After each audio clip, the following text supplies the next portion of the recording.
কলকাতার রাজপথে আক্রান্ত সংবাদ মাধ্যম, সাংবাদিকদের ঘিরে ধরে মার, চরম বিশৃঙ্খলা, ফের টার্গেটে গণতন্ত্রের চতুর্থ স্তম্ভ। সংবাদ সংগ্রহের কাজে বাধা, গায়ে হাত সাংবাদিকদের। 24শে জুলাই কলকাতার রাজপথে কেন আক্রমণ করা হলো সাংবাদিকদের? বহরমপুরে বিক্ষোভে সাংবাদিক থেকে সাধারণ মানুষ।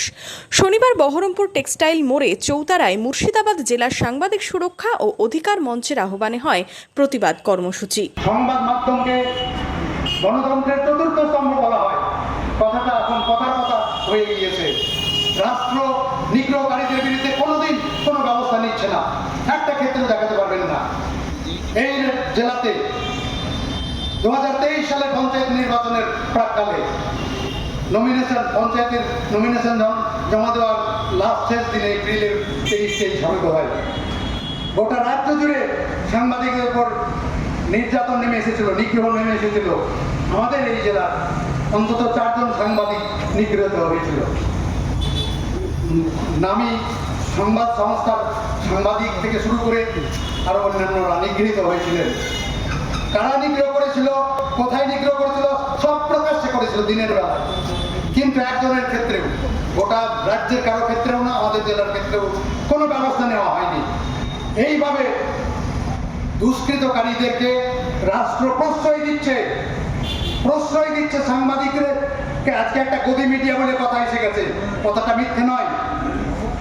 গদি মিডিয়া হোক আর যেই হোক, যে মিডিয়ায় কাজ করছে তাকে কাজ করার ফ্রি হ্যান্ড দিতে হবে, তার নিরাপত্তার ব্যবস্থা দিতে হবে। দাবি উঠল, সাংবাদিকদের ওপর হামলাকারীদের উপযুক্ত শাস্তি দিতে হবে। নিট কেলেঙ্কারির বিরোধিতার নামে শুক্রবার কলকাতায় প্রতিবাদ মিছিল তুমুল বিশৃঙ্খলায় পরিণত হয়।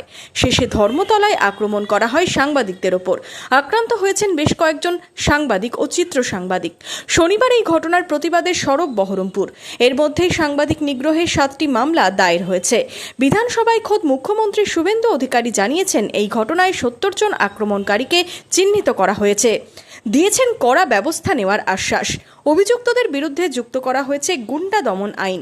অভিযুক্তদের দৃষ্টান্তমূলক শাস্তির দাবি জানিয়েছেন সাংবাদিকরাও।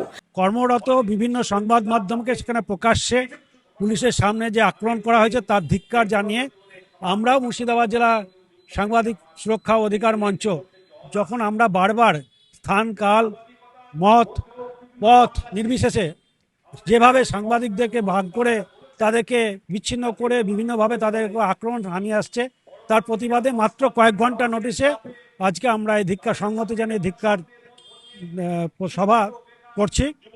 এটাই ব্যাপার। আমরা মনে করি না আজকে এটা কোনো বিচ্ছিন্নতা ঘটনা। আমাদের দাবি যে বর্তমান সরকারের কাছে যে দৃষ্টান্তমূলক শাস্তি দিতে হবে, কারণ প্রকাশ্যে দিবালোকে কলকাতা ইস্প্ল্যানেডের মতন জায়গায় শিয়ালদা স্টেশন থেকে যে হাজার হাজার স্বতঃস্ফূর্ত ছাত্রছাত্রী সে জড়ো হয়েছিল, তাদের সামনে যে বেছে বেছে সংবাদ মাধ্যমকে যেভাবে আক্রমণ করা হয়েছে, তার প্রতিবাদে যে আক্রমণ চলেছে, সেই আক্রমণের প্রতিবাদেই আজকে আমাদের সভা। Bureau report, Madhyabanga news.